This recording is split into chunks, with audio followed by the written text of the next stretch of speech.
te faire la remise de ton épithèse. Louise Desmeules pose la nouvelle épithèse de Jacqueline, une prothèse faciale en silicone. Elle doit la remplacer tous les 3 ans. C'est merveilleux.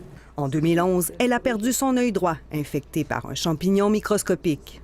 La première fois, j'ai pris Louise dans mes bras puis je me suis mis à pleurer.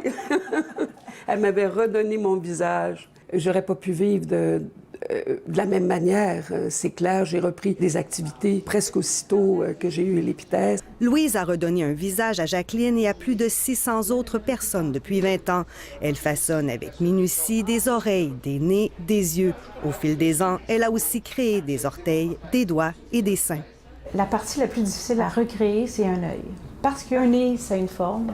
Une oreille, c'est vraiment fixe. Mais l'œil représente beaucoup les émotions puis l'âme. Le résultat est impressionnant. C'est la même expression dans l'œil, on le voit, il brille, il a le même... Oui, la lumière est très bonne. La lumière puis les couleurs, c'est extraordinaire. Le processus est long. Au départ, un chirurgien prépare l'œil. Ensuite, la fabrication de la prothèse. Ensuite, la finition. Un art.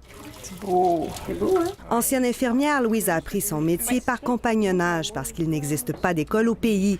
Elle est la seule au Québec à posséder cette expertise. Aujourd'hui, elle redonne au suivant et forme sa relève parce qu'elle prépare sa retraite au printemps. De pouvoir bénéficier de tout l'enseignement de Louise, c'est un privilège. Louise a dû porter sur ses épaules très longtemps le fait d'être seule. On n'est pas immortel, on n'est pas invincible. Et puis, c'était pour aussi la pérennité. Mais avant de quitter, Louise a un grand souhait, que son métier soit reconnu par le ministère de la Santé et des Services sociaux. Son titre d'emploi au CHU de Québec est thérapeute par l'art. Partout ailleurs au pays comme dans le monde, le métier d'épithésiste est reconnu. C'est un bel accomplissement. Je me suis réalisée beaucoup dans ce métier-là. Mais c'est sûr que d'obtenir mon titre d'épithésiste en partant...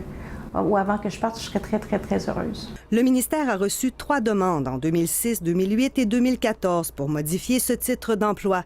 Il a refusé parce qu'il n'existe pas de programme de formation officiellement reconnu au Québec et au Canada pour cet emploi. Aussi parce qu'il n'y a qu'une personne dans le réseau qui exerce les tâches d'épithésiste et ce sur une base variable. Louise travaille pourtant à temps plein et ne sera plus la seule bientôt. Le CHU de Québec refuse de nous dire s'il fera une autre demande, comme le souhaite Louise. Ici Alexandra Duval, Radio-Canada, Québec.